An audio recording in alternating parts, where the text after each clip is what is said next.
चंबेली कव्वी गोरी कव्वी की सौतेली बेटी थी। गोरी कव्वी अपनी सौतेली बेटी पर बहुत अत्याचार करती थी। चंबेली की सगी माँ कुछ महीने पहले मर गई थी।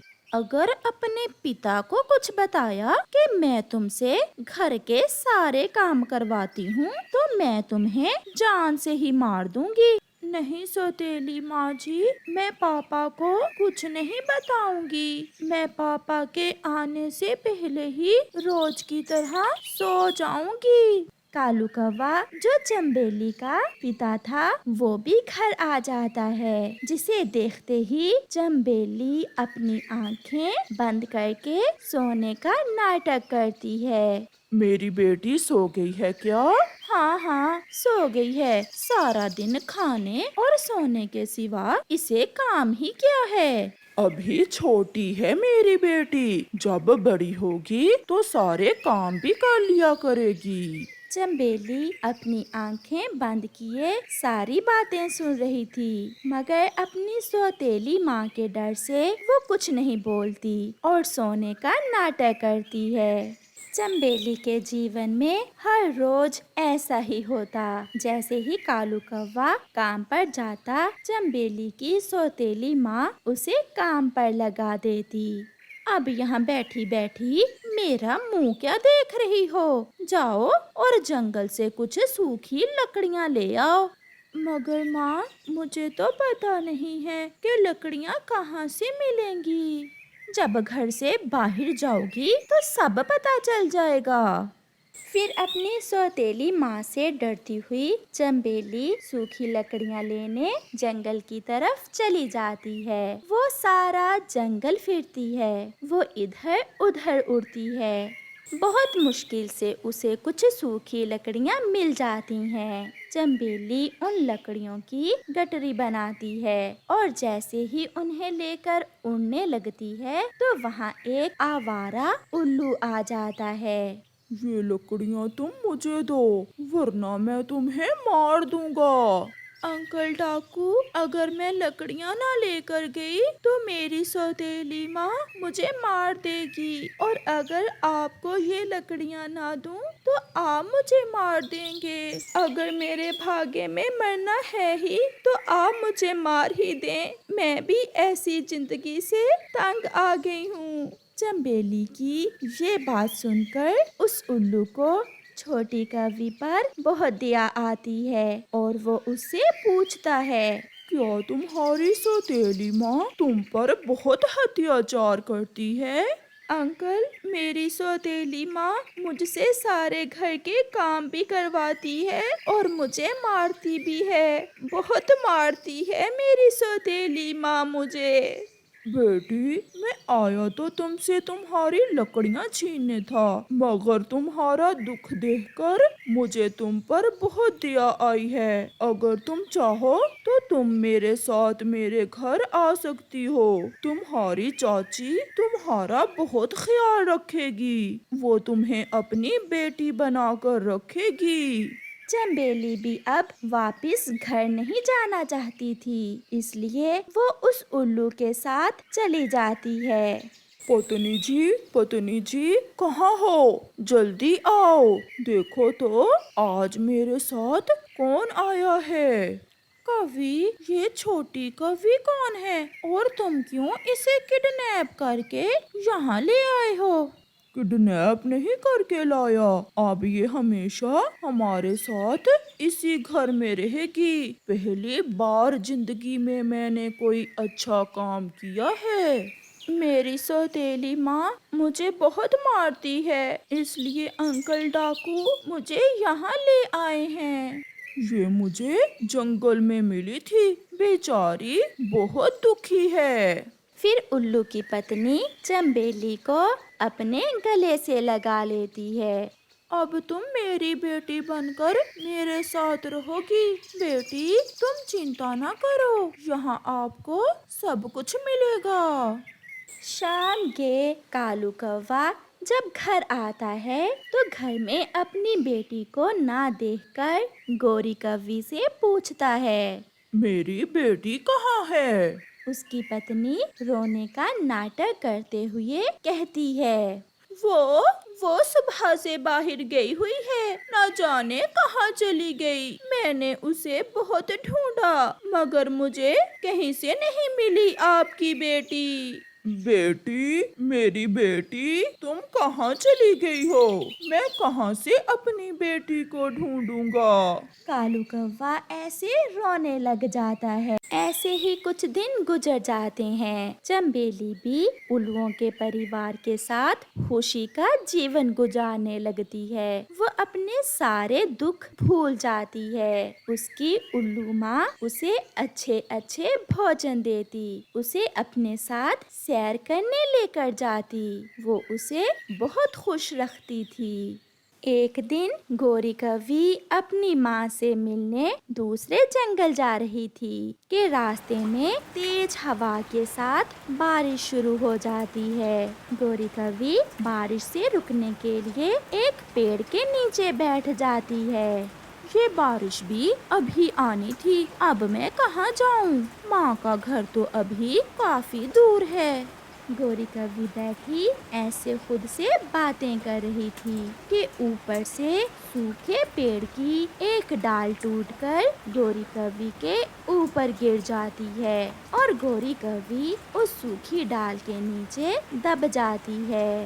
वो मदद के लिए गुहार लगाती है, बचाओ बचाओ, कोई मुझे बचाओ, कोई मेरी मदद करे।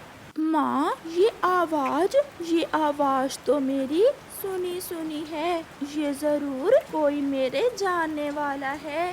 बेटी, बारिश तेज है, ऐसी बारिश में शायद कोई पक्षी किसी मुसीबत में होगा। हम उल्लू पक्षी अपने काम से काम रखते हैं, हम ऐसे किसी की मदद नहीं करते।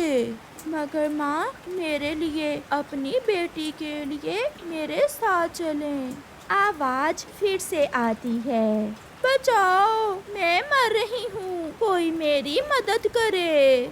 फिर चंबेली अपनी उल्लू माँ को साथ लेकर आवाज की दिशा में जाती है। थोड़ी ही दूर चंबेली की नजर अपनी सौतेली माँ गोरी कौवी पर जाती है, जो एक बड़ी डाल के नीचे दबी हुई थी। चंबेली अपनी उल्लू माँ के साथ वहाँ पहुँच जाती है। गोरी कौवी अपनी सौतेली बेटी चंबेली को पहचान लेती है और वो डर जाती है। तो तुम चंबेली हो क्या? तुम जिंदा हो? हाँ माँ, हाँ, मैं जिंदा हूँ। आपने तो सोचा होगा कि मैं मर गई होंगी। ये देखें, अगर ऊपर वाले ने मेरी सगी माँ ली तो उसकी जगह मुझे नई माँ दे दी। चंबेली, क्या ये कौवी तुम्हारी सौतेली माँ है? हाँ माँ, यही है मेरी सौतेली माँ। तो फिर चलो बेटी, मरने दो इसे यहीं। इसकी सजा यही है कि ये यहाँ तड़प तड़प कर मरे। मुझे माफ कर दो बेटी, मैंने तुम पर बहुत अत्याचार किया। मुझे बचा लो मेरी बेटी, मैं यहाँ मर जाऊंगी। माँ, इन्हें यहाँ से बाहर निकालें, जैसी भी हैं, मैंने इन्हें माँ कहा है। फिर चंबेली अपनी उल्लू माँ की मदद से गोरी को बाहर निकालती है। बारिश भी रुक जाती है। बेटी, चलो मेरे साथ घर चलो, आपके पापा आपको बहुत याद करते हैं। मैं भी पापा को याद करके बहुत रोई थी, मगर क्या करती माँ, आपकी मार के डर से मैं वापस घर नहीं गई। कभी कुछ गलतियाँ ऐसी होती हैं जिन पर बाद में पछताने से कुछ हासिल नहीं होता। अब तुम सुरक्षित हो, तुम यहाँ से जा सकती हो, और जो जख्म भर जाएं उन्हें दोबारा से ताजा नहीं करते। चलो बेटी, घर चलें, आपके पापा इंतजार कर रहे होंगे। फिर चंबेली अपनी उल्लू माँ के साथ वापस चली जाती है, जिसे देखकर गोरी कौवी बैठी रोए जा रही थी और फिर शाम के बाद वो रोती हुई वापस घर चली जाती है। प्यारे दोस्तों, इस कहानी से हमें सीख मिलती है, किसी कमजोर पर जुल्म मत करो, हमेशा अच्छे काम करें, क्योंकि गया समय लौट कर नहीं आता। आपका धन्यवाद। मम्मा, मेरे पापा गुब्बारे बेचने का काम कब से कर रहे हैं? जब से हमारा अमरूदों का बाग उन जालिम उल्लुओं ने छीन लिया, तब से ही तुम्हारे पापा जंगल में गुब्बारे बेचते हैं। पहले हम बहुत अमीर हुआ करते थे। हमारे अमरूदों के बाग से अमरूद बेचकर हमें अच्छा मुनाफा मिल जाता था। परंतु मम्मा, उन उल्लुओं को किसी ने भी नहीं रोका जब उन्होंने हमारे अमरूदों के बाग पर कब्जा किया। नहीं बेटा, वो बहुत जालिम है। जो भी उनसे लड़ने जाता है वो उसे मार देते हैं। रोज की तरह गुड़िया का पापा भी अपने गुब्बारे बेचकर आ रहा था कि पहाड़ से एक पत्थर गिरकर उसे लग जाता है और उसका एक पंख टूट जाता है। तोता, कबूतर और कौवा जो वहाँ से गुजर रहे थे उसे उठाकर उसके घर पहुँचा देते हैं। मेरे पापा को क्या हो गया? मेरे पापा कैसे घायल हो गए? गुड़िया और उसकी मम्मा मानो को देख रोने लग जाती हैं। जब हम वहाँ से गुजरे तो ये बेहोश पड़ा था। ऐसा कहते हुए वो सब वहाँ से चले जाते हैं। वो पत्थर ऊपर से गिरा और मेरे पंख से टकरा गया। मेरा पंख वहीं टूट गया। ऐसे ही 3 दिन गुजर जाते हैं और घर में जो राशन था सब खत्म हो जाता है। अब कैसे चलेगा? अब तो घर में कुछ भी खाने को नहीं बचा। हमें तो कोई उधार भी नहीं देगा। आज अगर हमारा वो अमरूदों का बाग होता तो हमें कोई चिंता ना होती। मम्मा पापा, अगर ऐसे घर बैठे रहें तो हमें कोई रास्ता नहीं मिलेगा। हमें रास्ता ढूंढने के लिए घर से बाहर निकलना होगा। जो काम मेरे पापा कर सकते हैं वो मैं क्यों नहीं? मैं जाऊंगी। आज से मैं गुब्बारे बेचने जाऊंगी। गुड़िया, आप अभी छोटी हो, बाहर के हालात का कैसे मुकाबला करोगी मेरी बच्ची? पापा जी, आप मुझ पर विश्वास करें। एक ना एक दिन तो मुझे घर से बाहर निकलना ही है। फिर गुड़िया अपने पापा के गुब्बारे लेकर घर से बाहर निकलती है। वो स्कूल की तरफ जाती है, जहाँ छोटे बच्चे गुड़िया से गुब्बारे लेते हैं। ये जगह मेरी है, तुम यहाँ से जा सकती हो। यहाँ मैं गुब्बारे बेचता हूँ। परंतु ये जंगल तो सबका है। अपने पिता से पूछना जाकर, यहाँ मैं गुब्बारे बेचा करता हूँ। भागो यहाँ से। फिर गुड़िया वहाँ से चली जाती है। सारा दिन घूमकर वो कुछ गुब्बारे बेच लेती है और शाम के अपने घर लौट जाती है। ये ले मम्मा, मैं ना कहती थी मैं कर लूँगी। मेरी गुड़िया थक गई होगी। नहीं मम्मा, बाहर की दुनिया तो बहुत मजे की है। कहीं कोई अच्छा पक्षी मिलता है तो कहीं बुरा। हमें बहुत सावधान होकर रहना होता है। फिर गुड़िया की मम्मा उन पैसों से घर के लिए राशन ले आती है। गुड़िया हर रोज गुब्बारे बेचने जाया करती। ऐसे ही एक दिन गुड़िया जब थोड़ा आराम करने के लिए नदी पर बैठी हुई थी तो वहाँ जग्गू कौवा आ जाता है। क्या तुम गरीब हो? नहीं, हम तो गरीब नहीं हैं।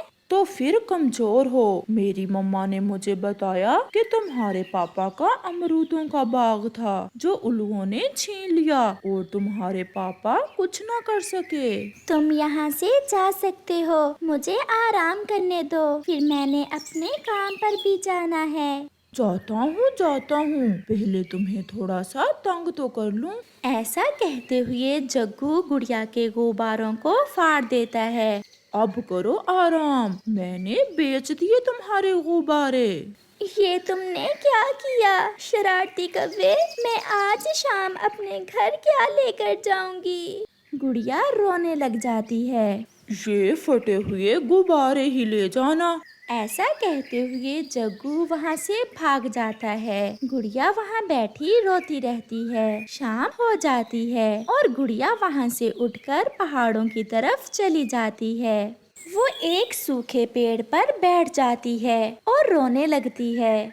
कव्वे, तुम क्या जानो, उन गुब्बारों को बेचकर ही तो हमारे घर का चूल्हा जलता था और तुमने मेरे सारे गुब्बारे ही फाड़ दिए। फिर वहाँ एक पक्षी आ जाता है। आप यहाँ ऐसे बैठकर क्यों रो रही हैं? हम बहुत गरीब हैं। मेरे पिताजी अपाहिज हैं और उस दुष्ट कव्वे ने मेरे गुब्बारे फाड़ दिए। अब मैं अपने घर खाना कैसे लेकर जाऊंगी? मैं दूसरे जंगल जा रहा था और मुझे शाम हो गई। क्या आप मुझे अपने घर में रख लोगी? हम गरीब हैं, छोटा सा घर है, परंतु हमें आपकी मदद करके खुशी होगी। मेरे इस बैग में पैसे हैं। चलो हम दुकान से आपके घर के लिए थोड़ा बहुत राशन ले लेते हैं। नहीं, मुझे अच्छा नहीं लगता। अगर आप मुझे अपने घर में रख सकती हो तो मैं आपके लिए कुछ क्यों नहीं कर सकता। फिर वो दोनों जंगल की दुकान से राशन लेते हैं और गुड़िया उस पक्षी को अपने घर ले जाती है। मम्मा, ये रोज है। दूसरे जंगल जा रहे थे कि रात हो गई। फिर वो पक्षी रात गुड़िया के घर में गुजारता है। सुबह हो जाती है। ये आप रख लें। नहीं नहीं बेटा, हम गरीब जरूर हैं, परंतु हम ऐसे किसी से पैसे नहीं लेते। अगर आपने मेरी मदद की है तो मैं भी आपके लिए कुछ करना चाहता हूँ। फिर वो पक्षी गुड़िया की मम्मा को कुछ पैसे देकर वहाँ से चला जाता है। मम्मा, जग्गू ने मेरे सारे गुब्बारे फाड़ दिए थे। मैं बैठी रो रही थी कि ये पक्षी वहाँ आ गया। शायद बेटी, इसे भगवान ने ही हमारी मदद के लिए भेजा था। गुड़िया फिर से कुछ गुब्बारे लेती है और उन्हें बेचने निकल जाती है। मम्मा, वो बहुत सुंदर है और बहुत अच्छी भी। मैं ऐसी ही चिड़िया की तलाश में था। मेरे बेटे की पसंद अच्छी ही होगी। फिर अगले दिन वो पक्षी अपनी माँ के साथ फिर से लौट कर आता है। मेरे बेटे को आपकी बेटी बहुत अच्छी लगी है। मेरा बेटा आपकी बेटी से शादी करना चाहता है। आप बहुत अमीर हैं और हम गरीब पक्षी हैं। आज ऐसा कहा है आपने, फिर कभी ना कहना। अब आप भी गरीब नहीं रहे हैं। हमारे पास भगवान का दिया सब कुछ है। आज से आपके घर की सारी जिम्मेदारी हम ही उठाएंगे। हमारी बेटी बहुत अच्छी है, हर काम ईमानदारी से करती है। गुड़िया भी अपने गुब्बारे बेचकर आ जाती है। आप यहाँ फिर से? हाँ, मैं अपनी बहू को लेने आई हूँ। ये सुनकर गुड़िया शर्मा जाती है। मम्मा और पापा, अब आप गुड़िया के मम्मा पापा नहीं, मेरे भी मम्मा पापा हैं। आप मेरे साथ ही चलें। आज से आप हमारे साथ ही रहेंगे। फिर रोज गुड़िया के मम्मा पापा को भी अपनी हवाई मोटर में बिठाकर अपने साथ ले जाता है और वो सब खुशी खुशी अपनी जिंदगी गुजारते हैं।